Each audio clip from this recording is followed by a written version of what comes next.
Welcome, everyone, to another episode of the Alignment Podcast. Today, I'm honored to bring to you a friend, a soul who is a remarkable light. In fact, she's one of the people that helped me accept that the source of life can speak to us and lead us on different paths, even if the world thinks that they're opposite, they're not. I remember during 2020 and leading up that we were both hearing different things, and then it all led us to the same path. And it was so beautiful. And I trust and respect her. She's an incredible Course in Miracles teacher, parent, a wonderful, luminous soul, and a dear friend. Love to introduce you to none other than Laina Orlando. Laina, welcome to the show. You left out my biggest accomplishment is Oh, that yes, please. I'm a mother. Say it again. And then I'm a grandmother. Yay! That is epic, yes. We can't wait to reach that. How does that feel? Oh my goodness. It's such an indescribable feeling. You know, as a parent, having your own children, it's absolutely magnificent. But there is something about the grandkids that it's like a whole nother level without the day-to-day concerns. It's like all the Mhm. fun, but none of the work. Yes. That's largely why Kathy and I are looking forward to grandkids. We like that, the sound of that. So I love opening by asking a very simple question, but I'll give you context first. The context is how I view alignment. And the reason this is called the Alignment Podcast. What I first began to hear when I started listening was align. And then I learned it meant align with the source of life, that which is the I am, the essence of life, right? So I was like, okay, that's interesting. So when you hear the word alignment, other people may have different perspectives on what that means to them. What does alignment when it comes to life mean for you? Well, this is kind of an easy question to answer because years ago I used to have a podcast. It was a Facebook Live and it was called Align with Lina. And and you were on that podcast That's once. right. I remember that. And to me, to align, to be in alignment is is only possible when we know the truth of who we are. And alignment is to align to that. So Mhm. that's what your version of alignment, my version of alignment, that's the one that Mhm. that always resonates is where am I in relation to the source of all that is? Perfect. Yes. Resonate with that completely. And you have had a remarkable story. Um, Kathy and I have been privileged to speak with you in depth on your journey toward alignment and what led you to the person you're choosing to be now. I'd love you to just talk about a couple of the milestones, maybe two to three of the milestones on your journey that speak to that alignment and speak to what opened your eyes, what brought you here. So the first one was in 2002 when my mother passed away. And up until that point, you know, my life was just a typical suburban Atlanta, overachieving wife, mother. I was a realtor. I had, you know, been entrepreneurial most of my life. So it was always about how can I become more? How can I have more? How can I do more? So that I can be this good person that growing up Catholic, I thought I needed to be in order to get to heaven. But when my mom passed away at 22 or in 2002, this incredible fear came up, not just the grief, because my father had died before that, my grandparents. I knew what grieving felt like, but this came with an incredible grief and an incredible fear, just like a terror. And as I sat with that, I began to realize that I was afraid of going to hell. I knew my mom very well. She was my best friend. And I'm like, she's going there. That's where she's headed. And I didn't want to go there. I didn't want to go to hell. So I went down a rabbit hole to find out the how hell came about. Where did this come from?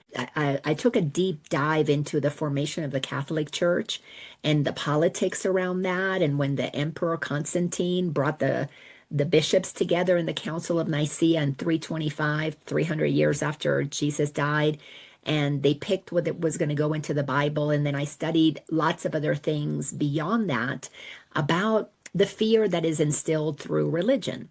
So when I got the politics and why fear is there, and I began to realize, okay, this is not what feels natural to me as somebody who growing up Catholic, I really enjoyed the teachings of Jesus, but I didn't like the rest.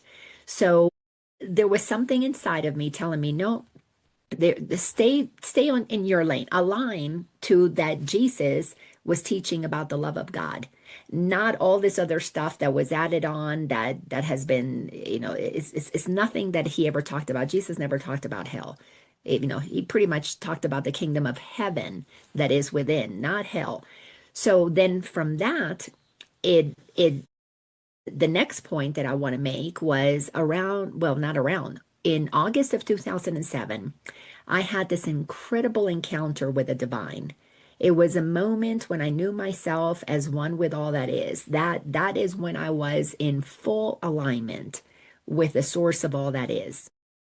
And I felt it still gives me chills and it makes me weepy because it's such a beautiful love that I experienced there. And it's as if all of the answers were given to me in that moment of expansion. It was about a 45-minute experience. I knew myself as one with source, and I knew the past, the future, everything, because it's all now. I was given a glimpse to that. So ever since then, my journey has been to align to that. That is why the word alignment is so near and dear to me, because I know you could call it my true north, my whatever, that my home base, my center, that's what I'm aligning to. Because what I have learned since is, we all have an egoic mind that pulls us out of alignment. It's what allows us to have this experience as if I'm not God, but I want to be God of my own life. And then we go off on our own human individualized uh, uh, journeys, if you will. So that was the big second one. And then the third point that I want to share was you mentioned 2020. In 2020, when the world stood still for this virus thing that was being talked about, what I got to experience was watching a world that went into terror. And I realized that that was only possible because we don't know who we are. If we knew, if we were in alignment with the truth of who we are, aligned with God, there is no illness there. There's no disease. There's no virus. It's pure perfection. So, how did this happen? And how did people break into two camps? How did we go from a society that was pretty much open to talking about things to all of a sudden picking sides and being upset with each other? So, those three moments, going on my search, realizing there is no such thing as hell, because I then came to know the source of heaven, know God, and come to know myself as one with that. I was created in its image. And then being able to see what my ego was that blocked me from that alignment, and then seeing it play out on the world stage, watching the ego, the lack of love, that part of us that I believe humanity is waking up from. So that's my story, and I'm sticking to it. I love it, sister. The commonality that I've often noticed is when people have had that remembering, that experience, that realization of what that power is. And, we pick different words, but an experience as what we might label as love, like this incredible love. when people have experienced that, it seems like in this lifetime, those that I've met that have experienced that, there's a beautiful resonance. You know what I'm saying? Like the ones who've remembered that. It's just I feel like it's such an honor and a great, and I know exactly what you're talking about, that weepiness. Mhm. Like it's a experience that, yeah, well, I mean, the cliche is it's hard to put into words, right? Hard to describe. But Totally. oh my goodness, what a beautiful and a blessed experience. So I love that you have experienced that, and that was a catalyst in helping you. It was to serve the same way. I feel like that interruption Mhm. um, helps us kind of like, wait a minute. So sometimes it's needed. Now, when that occurred to you, just so I can understand context, was it do you look back at it now as an interruption for you, or was it more like, man, I was really doing my best to get there? Or like it wasn't an intention for me, it wasn't intentional. Like, well, I was seeking and struggling in all of this, and then by grace, it wasn't like I sat down and did a specific meditation and was like, I'm gonna get there." It was like a breakthrough that smacked me upside the head. Like, Yeah. boy, what are you doing? Here I am. So how would you describe that for you? So I would say that my mom's passing was the interruption. And Right. and it was literally almost exactly 5 years to the day that I had that encounter. I call it, an encounter of the best kind. So my mom's passing was the preparation. It took 5 years with me realizing what's not true, that hell was made up, that the controls of religion and the fear in religion, that all that was made up. But I had this desire. Well, I want to know what is the truth. I want to feel the truth. I want to experience the truth. I want what Jesus had. If he can have it, I want it. Yes. And so I believe that those 5 years were helping me understand the way the mind works, understand the ego, understand the layers that are built to block us from remembering the truth of who we are. So I was removing some layers, not really understanding what was coming, but always having that desire. I want to experience the ultimate truth. I don't just want to read about it. I don't want to watch movies about it. I don't want to have moments, just continue on in my life desiring this thing. And without any, I mean, I went to an event in the morning. It was a women's networking event. And then that afternoon I went to have my very first ever energy session with somebody who was relatively new, and I don't think she was practicing on me. I think she had just completed her course. So I might have been one of her first clients since she had been certified. And when I got on that bed and I just set the intention, I want to know what I am. Since I know I'm energy, I want to feel the essence of what that is. Mm. And then 45 minutes, an hour on that table, that happened. I like to think of it. You know how people have NDEs, a near death experience. I had a near life experience. I felt life in its purest sense, in its as complete as could be. And that's how it happened. It just showed up. And then of course there was work to get to that, the preparation, but then there's been a sweet, delicious work since then that is the continuation Yeah. of Let's that talk about experience. that. Let's Yeah. talk about that work. So, we talked about before this the practical aspect of alignment, or at least that's how I think of it now. The practical aspect of alignment and the work involved in that.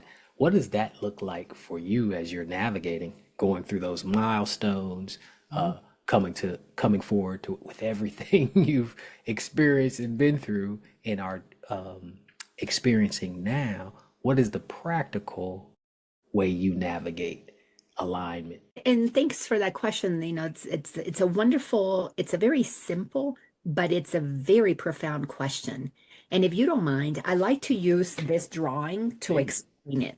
Mhm. So this drawing is kind of a combination of Dr. David Hawkins, the book that he wrote, Power versus Force, and it's the levels, the map of consciousness. So it's got all those levels that are based on frequency.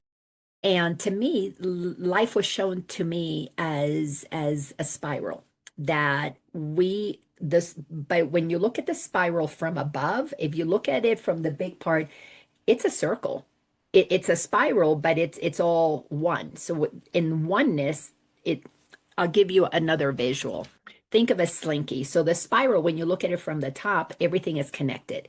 You don't see layers, but when you look at it on the side, you've got all these different levels. We can call them levels of frequency. So as pure the essence that we are, and this I've learned through my studies in A Course in Miracles, as you mentioned, we're one with all that is. There's just God, there is isness, and that's all there is. But when we decide to have a human experience and we have go through that process of separation, we little by little begin to create layers of beliefs that have us forget who we are. I'm a daughter, I'm a son, I'm lying, I'm Latin, I'm Catholic, I'm this and that. And as I create those layers, I further and further separate. And you can't separate, but you have the experience of separation and begin to think I'm this separate person that can move down to the lowest frequency possible, which is fear, when you are experiencing a total disconnection from who you are, you're totally out of alignment. Because now you're believing, or I'm believing, I'm lying, and I got to do all these things to become and to do and to have, and one day, I'll maybe I'll be enlightened if I'm lucky. Well, the process of alignment, the work has been looking at, and I have a little saying, which is every irritation is an invitation. So I have to look at my ego's motivation. What is a motivation in being separate from my truth? What is it? So motivated by fear, by anger, by money, by what people think of me. So the work has been, once I realized what had happened, and it's all mental. It's just all in your own mind. The separation happens in your mind through all of these layers of beliefs that make us think we're other than what we really are. Then was the journey of returning. And the journey of returning is a very courageous journey, because you have to be willing to question everything that you think is true or right, and contrast that with what is the truth according to God. And once I had that experience, the truth according to God is very simple. Everything is one, meaning we're all connected. That's where peace comes from, because there's nothing that you think you're separate from. You love everything because you're one with it. That happens. And you experience this beautiful childlike sense of joy, because it's a creative substance that expands itself through the certainty of its peace, of its oneness, of its knowingness, that it's all working for the greater good. So the work is always to align to that. So if I'm in my head and I'm worried, oh, do I have enough money to pay the bills? Or I'm going to get old and I'm going to get sick and I'm going to blah, blah, blah, blah, all these worldly things, then I have to be honest and courageous enough to recognize, okay, those are my human thoughts. What are my divine godly thoughts? Because when I align to God's truth, I have power over all human stuff. And that has been the work, is to claim more of that power of the truth of who I am as God created me, accepting, God and I are one, just as Jesus did. That's why, Jesus is my homie. He's the one who really taught me the truth of who I am, not only exampled it in his own life, but that's my guide. When I feel guided, that's where I feel the guidance comes from. And of course, since we're all one, it's not Jesus out there, but it's that Christ consciousness within me that I'm tapping into. So the work is always to come back into that alignment with what I know is true and be honest and courageous enough to look at the other stuff and recognize it for what it is. So that's the Beautiful. process, brother. So I'm often reminded that certain people, like when you talk about the Christ consciousness or the mind of God versus the mind of the ego, the separate illusion, all of that. How are you accessing the mind of God? Like you mentioned, being guided by the Christ consciousness, etc. I'm reminded that some people might hear that and be like, okay, well, what does that look like? How are you doing that? So I'd love to hear your way of doing that. So in the beginning, I thought I was tapping into a mind outside of me. And that's what keeps everybody on the chase. When we're seekers, we're seeking, even though we say, oh, we want to come within, we're always thinking, God is out there somewhere. There's a source of power. Because if we knew that it was us, we wouldn't be seeking. So the process was little by little for me to cultivate enough trust that this essence that is life, the life force, was in me.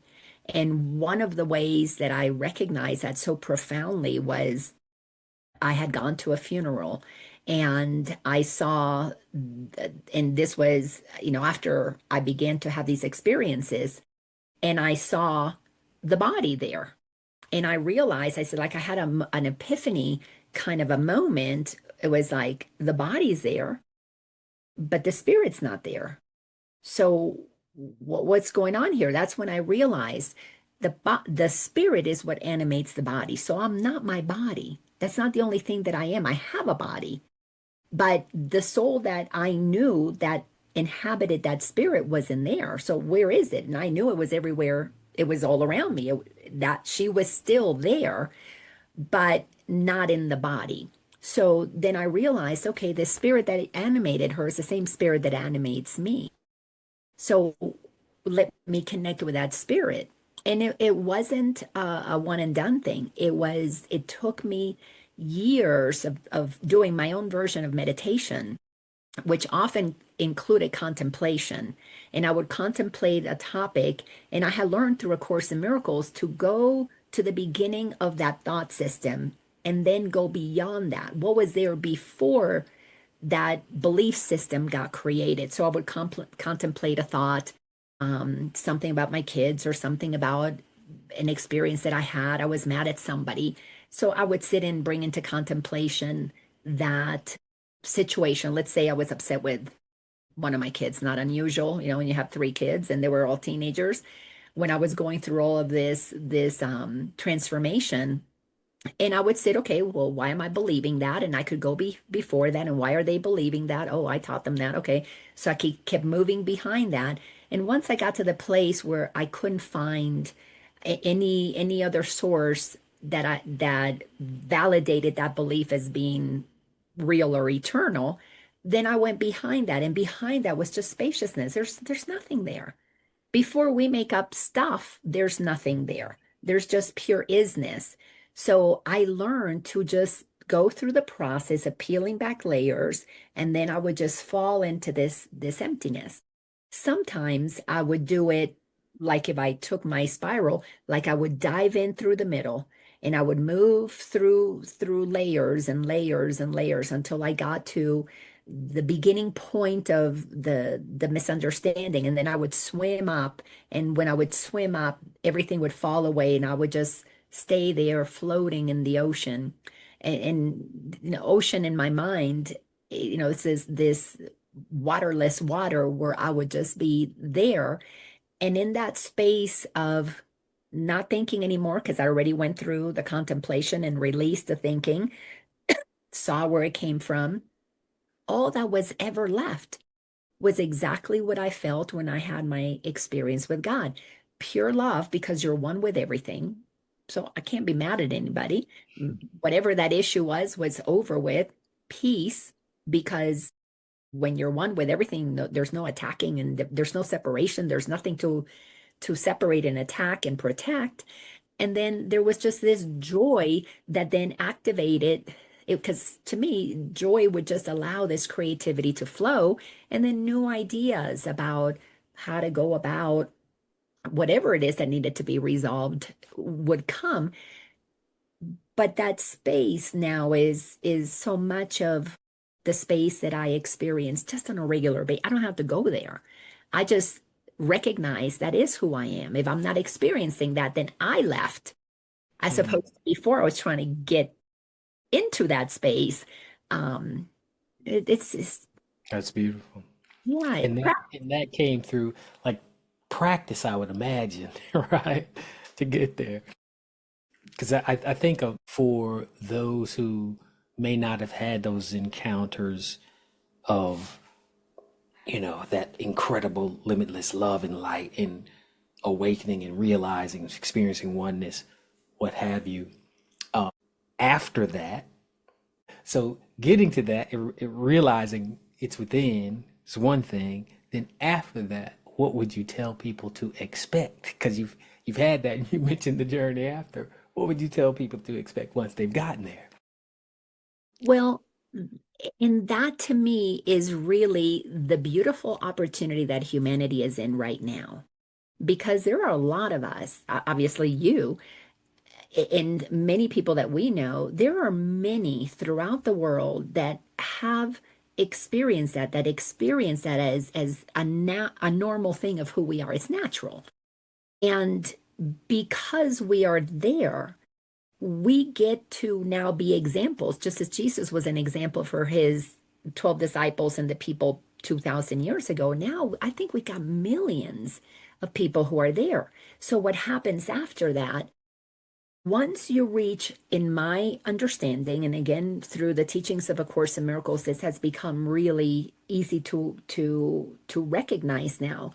But once you move into that space that you are honestly, this is without arrogance, without false humility, you recognize that you are, I'll speak me, that I am the expression of the divine on this planet, and I recognize that now my work is to be an example of what that looks like, because if I'm living that, I cannot be an example of something else. I was an example of something else before, but now it's being the example of that union, because inside of that union is everything that humanity has been searching for. More love, more joy, more peace. But to get to that place, the undoing all of those layers that you have to let go of is all of the attachments to this world being a world that can offer you anything that would make you ever happy in a sustainable way, that could make you healthy, that could, that's what 2020 taught me. That could make you healthy, that could make you, secure or safe. None of that can be provided by the world. I mean, when we look at what's happening in the world right now with this government shutdown, we have, what was it, 40 million people on food stamps. That's a lot of people dependent on somebody else to provide basic needs. In a government that changes and is fickle and depends on, the whims that they are operating from. So the practical part of this work is to release all dependency outside of you. And then when you come inside and you are sustained by only the love of God. One of the lessons in A Course in Miracles, I am sustained by the love of God. Then another lesson in there is you're under no laws but God's. From that place, the work for me now is to recognize that if I ever have a fear or something that comes up, I recognize, okay, this is from the world trying to pull me back into, participating in that level of thinking. But my commitment is to stay aligned to the level of thinking that I have come to understand is the truth of God. And I'm not always at that level. I'm not at the Jesus God level, but I am closer and closer and closer every minute that I choose to be closer to that. The practical aspect is that there are so many peaceful people on the planet right now that as we move through the big shifts that I believe we're going through, which is The collective awakening, we've had individual awakenings. Now is we're here prepared to be these lighthouses so that when the collective awakening kicks in, because we're really close to that, and people who don't have this training, who don't have this understanding, and their lives get rocked, and they have to experience the what got me like my mom's death, when they have to experience the collapsing of the world that has been made by our false self, our egoic self, then we're going to be there as examples, because nobody is going to run to get a new purse to make it through Armageddon, or to, I need a promotion so I can make it through the apocalypse, or whatever we want to call it. People are going to want the peace of God, the presence that allows us to not be shaken when the rest is getting shaken. So it's like an honor, John, to be, it's just an honor to know that I have this piece, and I can teach anybody. I can teach anybody how to get there, because all I have to do is share how I got there. Then it's up to them. There's something beautiful that happens when people commit to that journey. The support shows up, Yeah. because the one called assisting its own fragmented aspects to come back into alignment with itself. So it's just beautiful. It's magical. It, yeah, I can't help but reflect that it seems another common denominator is that strong desire, because you talked about your desire to have the direct access, direct experience. Um, it that very like what very similar for me, and but I'd had it for some time, and then it grew and grew and grew. But I wonder, in your experience with helping others, have you encountered supporting others to have such experiences? Because what's yeah, talk about that, and what have you seen in your work? Because I know you're dedicated to assisting and empowering and helping people realize that. So talk a little bit about that work and what you've seen doing that. Well, when I lived in Atlanta, which is where we met, I used to have a center there, and I called it the Center for Awareness. And then once that closed, I taught at a lot of local unity churches, spiritual places, and created a following and teachers. Or I was teaching, and I had students, and as well as coaching clients. And then recently I opened up an online school, which is called the Awareness Academy, so that I can, now that I'm in Colorado, it just gives me an opportunity to keep reaching people. What the entire all my teachings, and it started off called The Power of Awareness. So I received this guidance before I had my encounter, in my preparation. And I was given this workshop called The Power of Awareness. And I know that it was given to me because I heard a voice: go to your sunroom, take pen and paper. And I went in, all of a sudden, in about a 3 hour period, this workshop came out of me. And I was reading things that I had no idea what this was about. What? I don't know this. So, and I was guided to share that. It's that impulse. It's like a musician. You get a song, you got to write it, you got to share it. So I got this workshop, I wrote it down, and I had to share it. And what I began to realize is that in the power of awareness, there was a simplicity of explaining what the ego is, and what is God, the soul, really more the soul and the ego. And then I was guided after my encounter to start studying A Course in Miracles. And in the Course in Miracles is probably the clearest, most detailed way of understanding the psychology of how our mind got completely distracted with information that pulled us from the truth of who we are. So all of my work is simply to help people question their beliefs, and then put it into two categories. Is this the truth, or is this something that has been made up? And it's made up if you can find the point of origin. If it's something your grandmother said, or something the church said, or something government said, Is there anything before that? Because before that is just pure spaciousness. There's nothing until there's something, in terms of the way that the human mind operates. So when I work with my clients, it's really that simple. We break everything down into those two categories, and then you can see. And of course, I've got all kinds of charts. I'm probably the queen of posters and charts because I'm visual, so visuals come to me. And then it's just a matter of seeing, okay, where are you on the journey? Are you aligning with God? Are you aligning with ego? And it's really a very simple process of remembering who we really are by willingly letting go of a belief that is not who you are.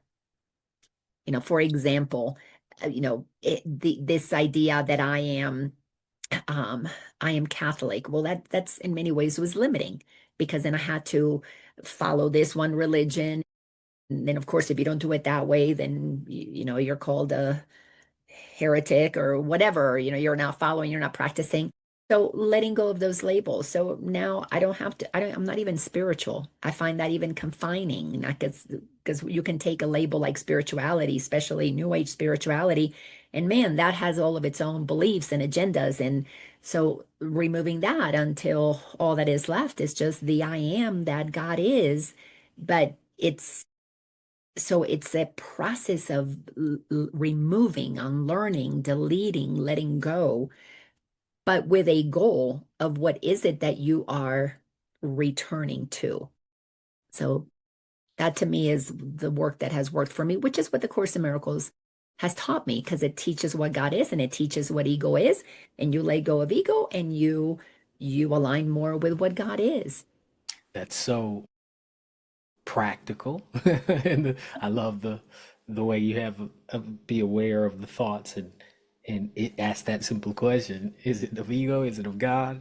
Yeah. As you were doing saying it, I was doing it as different thoughts would arise and applying it real time, and being like, oh yeah, I see that, and it brings you expand. It just really helps you expand and It kind of does. exit the you Mhm. know the limitations, if you will, so the Totally. conditioning. So that's really good. So the funny thing is, the question that was birthing that, I got to answer through experience, or the question that came before that was really talk about the experiences that your students have had, and then as you begin to do that, I got to be the student to feel it. So like, hey, I feel it. That's awesome. That really works well. So And thank you for sharing that. oh, absolutely. It's so rewarding because the students that I've had the honor, the pleasure, the privilege of working with, it, they come in two ways. They're curious in the beginning, and in the first stage of my work, I call it curiosity phase, because you're curious. But as we begin to understand who we are as a child of God, and we begin to see who we pretend to be as our egoic personality for this lifetime, and as you begin to move deeper into this journey, something happens. You can stay curious and have a lot of spiritual knowledge in your head. It still doesn't open the heart because to open the heart, it's through letting go of the beliefs. The beliefs are what close the heart. Mm. And then there's another group that is what I refer to them, in our own way. It's like this is the serious path. So there's curious and you can get going. You can start and you can dip your toes and so many different things that open up for you.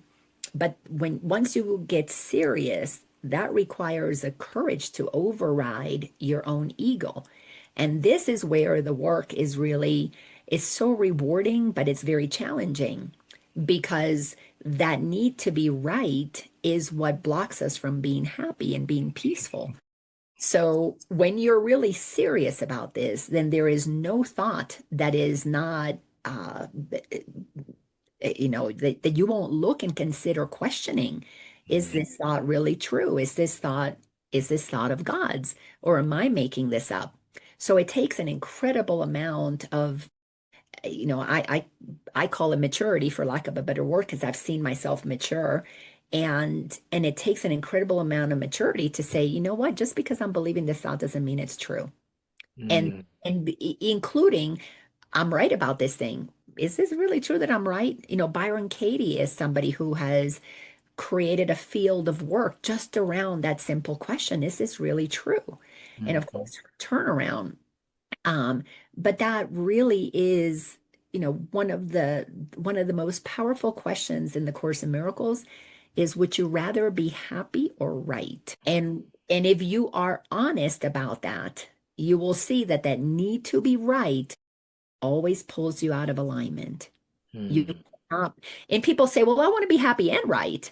I'm like, yeah, I did too. That was a lot of fun being happy and right. But what are you right about? The righteousness of the ego is about all of the things that are impermanent, that are the things that are falling apart right now as humanity is ascending to a whole nother level of consciousness. I mean, it's mhm, like we got to take the egoic training wheels off. We're about to move to a whole new level. And to be able to experience that with the least discomfort possible, you need to give up being right, because what the ego's right is about all these things in the world that are collapsing, the things that we can't count on anymore, so that it's giving us an opportunity. It's like an invitation to go to where you will find true respite. What can you count on? Well, it's going to be the truth of who we are, what God is. You can call it whatever you want to call it, creator, source, spirit, whatever, but there is this life force that has created everything that knows how to keep things going. So mm, that's what we are looking to align with. And it really is, it's very simple. It's not easy, it's very simple. It's thoughts and beliefs that have taken us away from the truth of who we are. Some of it just, happenstance because of who raised you and what religion they had. Others have been deliberately placed there to keep humanity out of uh, alignment with who they are. Because if we all operated as the beings that Jesus was attempting to teach us to be, well, we would live in a world that would be very peaceful. And a peaceful world is not going to finance a lot of the things that support the greedy egos that happen to be in positions of power, that we need to take our power back and come back to the place of really truly operating from a knowingness that we're all brothers and sisters. This idea of haves and have-nots, that is all made up by our egoic, immature mind. Now we're being given an opportunity to, are we really going to connect at the heart level where we can experience what the Course in Miracles calls a happy dream, where everybody has the opportunity to express themselves and just enjoy paradise on earth. We're not used to that. So are we going to move in that direction? Then the next, I'm going to say 5, 6 generations are about co-creating from a place of alignment, a world that is truly heaven on earth. That's mm. what I'm most excited about, because Yeah. I'm seeing that that's already happening, but it's little pockets here and there. Soon, Mhm. that's going to become the norm. So you mentioned heaven on earth. The way I often hear, excuse me, is new human, new earth, kind of. But the interesting thing when it comes to time and space, in recognizing the illusory nature of them, I'm often that question comes up for me, or of are we already able to step into that now? Meaning we don't have to wait for the 7 generations to come. You know what I'm saying? Um, like I almost feel like some of us are stepping into it now, and then other, like almost as if we're given this ability to create. It sounds delusional almost, but just got to say it because I want to get your feedback on it. Given this ability to create an experience of a dimension that's accessible, but not everybody's choosing. So we might be going around experiencing a completely different dimension while others are like choosing something else. but the quality of our experience is freaking bliss in heaven while they're waiting on the next seven generations, right? Like I often feel that that is an aspect that I'm being awakened to and experiencing, and it's creating kind of that's not a real separation, but a almost like a like you're talking about that spiral where okay, you've been hanging out here, now you're going here. Some of the folk might still be down here. You're looking like, wow, we seem to be having two different experiences of the same thing. So speak to that. What would you say around that? I love that. Well, now we're going to go into the quantum conversation. Well, and this was one of the things that when I had my encounter and everything was shown to me, it's taken me, years to live into that because I have this encounter and then I'm done with that experience and I stayed blissful for a few days, but then all of a sudden, I'm making peanut butter and jelly sandwiches and dropping off kids in carpool, and I got to pay the bill and I got to do laundry. And it's like my ego came whoosh back and reassembled itself. And all of that blissful, joyful stuff kind of became a little bit of a memory that I had to then work my way back into becoming what I aligned with. So in the quantum world, everything exists all at once, like my little slinky. So all of it is there. Yes, every level that we could possibly have of forgetfulness, because every dimension is how much of the truth do you remember? So if you're at that top level, and that is something that typically we're not going to experience in physical bodies, maybe our crystalline bodies. So we're going through what appears to be time to get us there. Because if, we could move instantaneously, well, what would be the fun in that?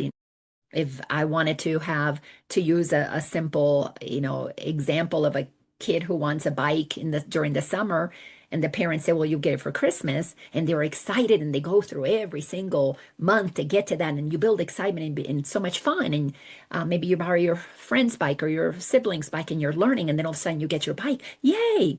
Well, if we operated in that instant manifestation, boom, and you got it right now, you kind of miss the journey. Yeah, you'd have everything you want, but you'd miss the journey. But part of this journey that we're on to to live in that place of alignment and connection, and when there's nothing missing, it's not about stuff that we're getting.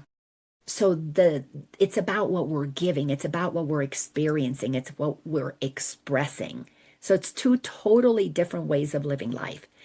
The world of the ego is about, I got to go outside to get it. So it's about getting and accumulating and having and that kind of a thing, which is why we have to detach from the outside being the source of our joy, letting go of all these false idols. So right now, there are people who are grounded in themselves who are not out seeking. There's no seeking. These are the people who are joyfully, and you can see it, you as a musician, how many people are sharing their music online? It's not about, am I going to get money? Am I going to get a record deal? Am I going to get a bunch of people to come to my event? It's about, I got this music in me and I'm sharing it. So there is a coming from the inside out. Those people are there. But these who are seeking, who are wanting on the outside, it's hard to have a conversation because their first question is, well, did you copyright that? Did you get a contract? When are you going to market it? What are you going to get? And it's like, no, I'm giving it, I'm sharing it. That it belongs to the collective. So many people right now, not that you can't sell things because we still live in a material world. If we all need money, I have to charge for my classes. Some I do free, some I charge. Um, but everything that I offer, you can find it on YouTube. It's all there available. But if you want to go in more detail, then I've got different levels in the academy. But the world has already bifurcated.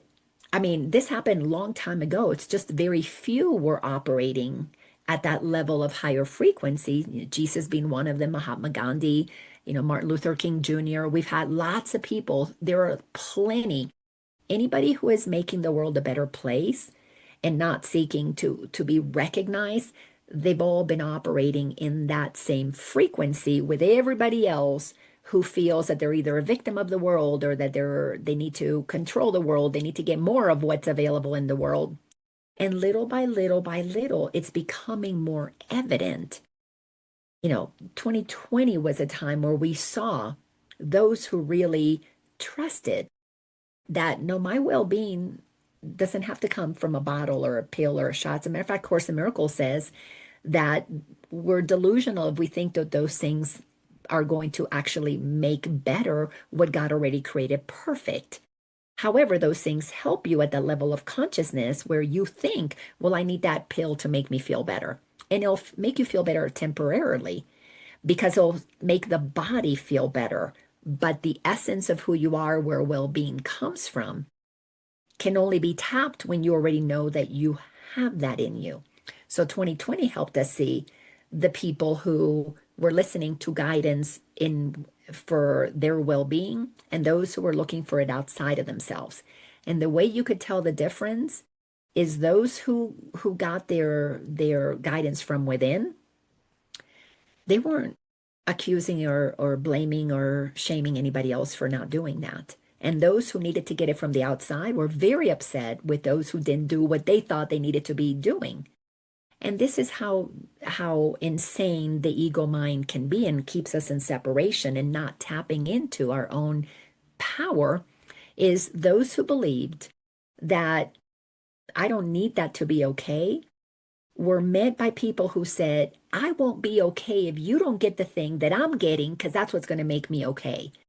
And when you looked at the insanity of that, if you're taking something because it's going to make you feel better, what difference does it make if somebody doesn't take it?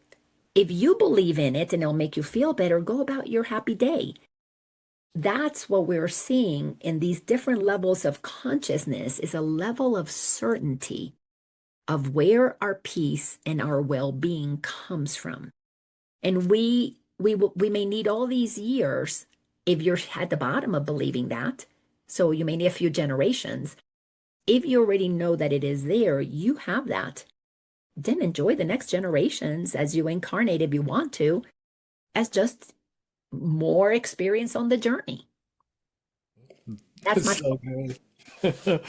the the you mentioned something earlier that as you described that true north, you use that term I've often heard and use as well, finding your true north, finding. I think you were relating it to aligning with the essence, aligning with the source, and finding that being your true north. For the day-to-day application. I remember hearing the old saying of a master to a student, before enlightenment, chop wood, carry water. After enlightenment, chop wood, carry water. What is your chopping wood, carry water looking like these days? Yeah, I wrote an article about this years ago, and it was before enlightenment, do laundry and pay bills. After enlightenment, I still do laundry and I pay bills. So it's basically the same thing. And what happens is that the doing, a lot of it is, well, it's a lot simpler, a lot more minimized because there's not so much that needs to be acquired. Life becomes very simple because I operate in a trust that abundance is having what I need when I need it. So I don't have to accumulate it to have it in 20 years. I trust. And from that place, the everyday doing, like with my grandbabies, I get to help and be with them. I get to teach uh, students. I get to have clients. I go on my walks. I take care of my dog. Life is very, very normal, if you will. But what informs me is not outside of me. So it's very peaceful because I follow a guidance from within. So if I'm paying the bills, it's no big deal. I'm paying the bills. If I'm doing laundry, no big deal. I got mud on it. The dog jumped on me, and the baby spit up on me, or whatever. It's just so normal. It's not a big deal. But what is a big deal is just reminding myself on a regular basis that everything that is worth seeking is already inside of me. And I'll tell you what made that so profoundly clear for me is when my first grandson was born. And when I held him for the first time and I had him in my arms, I felt the same experience that I had when I had my encounter with God. And what I felt as the grandmother holding the baby, I felt as God holding me. And it was like, no, the perfection is already there. So with them, it's so easy to remember they're already aligned. The work is to help them stay aligned and not to pull them out with beliefs and ideas of things that they should do to be happier and better, but rather to always remind them, no, it's already, if you want to go play with your Legos will be a lot of fun, but the Legos are not what bring you joy. You take your joyful self over there to play with Legos, and when you're done with that, take your joyful self somewhere else and go do something else, but that joy is already within. So the excitement about the shift that we're in is we see so many people who, young people, they already have a certain knowingness that it's already in them. So it's really exciting to see that. I want to share a quick little story. My granddaughter, she was supposed to be a home birth and a water birth. And everything was all planned out, midwife, all the home water, the tub, the pool. But she came really quickly in the middle of a winter storm on May 4th. We had a blizzard here, for like 15 inches of snow. And the midwife couldn't make it because the roads had now been plowed at 1 in the morning. So I got to be the one who received that baby when she first came out of her mama. Daddy was on the phone talking to the midwife, telling me what to do, and I'm there receiving this baby. So I have this incredible reverence for these new children. They're already coming in plugged in to a level of confidence, a sense of entitlement, because they are listening to that voice within. Going to be very difficult to pull those kids away from their true north because it's as if that incarnation, which is all the one incarnation helping us stay grounded with the truth of who we are, is coming in for this shift that is happening to really show us more clearly what happens when you stay connected to your true authentic self, which is a happy, joyful, creative child in essence. So that's so it's beautiful being around my grandchildren because they remind me who I really am. I want to be like more like them. So sometimes I kind of act like them, and that's a lot of fun too. I love that. My sister, it is always wonderful to experience you and be reminded, yeah, just of the truth of who we are. I love that you offer that to the world. And I would love to invite people to connect with you online. Where can they connect with you? Where can they find you? You mentioned your academy. Where can they locate that? So LainaOrlando.com, just go to the website and the academy, you can find it through LainaOrlando.com, but also there is the awarenessacademy.com, which is kind of a mouthful. So you can access that. And really, if people want to get a feel for what I share on YouTube, I have hundreds of hours of shares on there because it's just so fun. It's like a never ending spring that just I have to share it. I have to share it. And So, and one last question to end on. Uh, I'm hearing three things that amplify your joy. What are three things that help amplify your joy? well, number one is whenever I plug into the source, Mm, when I humble myself and say, okay, God, let me just recharge in truth. mm. Two would be Ryder, my grandson. Three would be Ellie, my granddaughter. I love that, sister. If I Thank you. can add a fourth, Sandy, my doggie. Yay! We'll let the fourth one in. Yes. No, thank you. Thank you. Thank you. Always a pleasure.